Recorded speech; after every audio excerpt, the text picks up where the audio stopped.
Hello class, today we'll be talking about scale factors, similar figures, and scale drawings.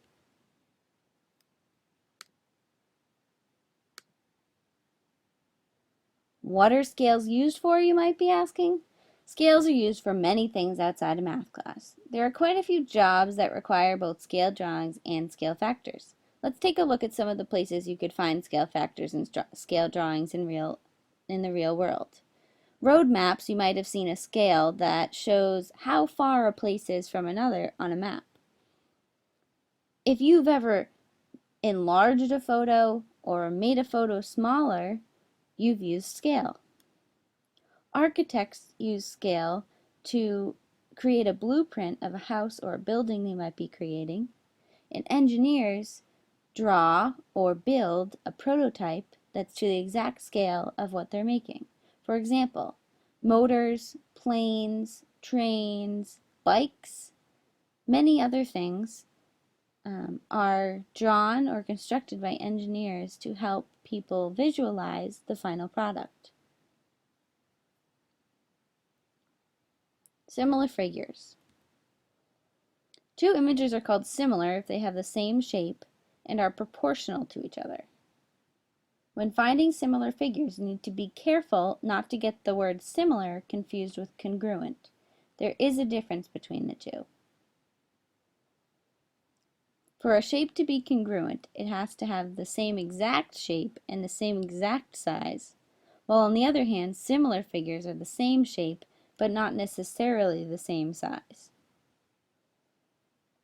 We can solve similar figures by using proportions. Proportions can be used when working with similar figures. In fact, many kinds of problems can be solved by using proportions. To solve these proportions, you need to follow some simple steps. You need to write out the proportion, find the cross products, multiply, divide each side by the remaining number, and finally simplify. Now you could have two different proportions. You could compare one side length in one triangle to the corresponding side length of another triangle, or you could compare the side length of one triangle to the side length of that same triangle and the side length of the next triangle with the side length of the next triangle. Then you just solve the equations.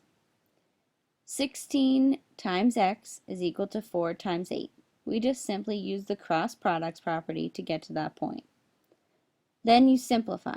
4 times 8 is equal to 32. And finally, we divide both sides by 16 and get our answer, x is equal to 2. We can also solve similar figures using scale factors. The scale factor is the ratio for the length of two corresponding sides on a similar polygon. The scale factor scales or multiplies some quantity. Scale factor is basically a measure of magnification. In the example below, the scale factor is 2, because to get to the missing side length of figure 1, you have to multiply figure's 2 side by 2.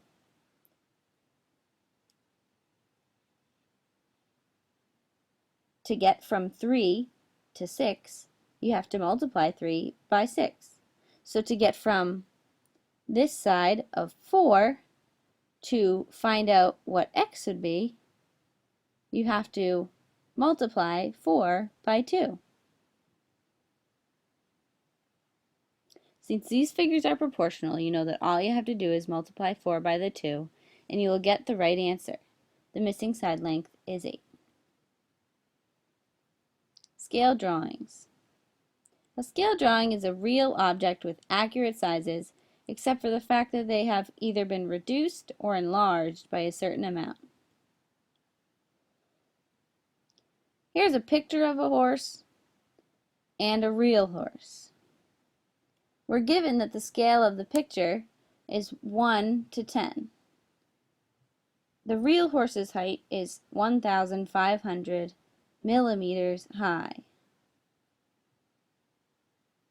To solve scale drawings, you use the same methods as with normal shapes. When you're doing these problems, you should first find what the scale factor is if it wasn't given to you. In the picture, the scale factor was given as a ratio, 1 to 10. The real horse is 10 times bigger than the drawn horse.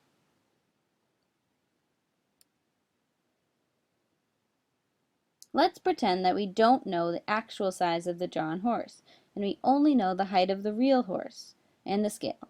To find the drawn horse's height, we would simply divide 1,500 by 10 and get our answer of 150.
Let's check your skills. These shapes are proportional. Simply use a proportion or a scale factor to find the missing side lengths.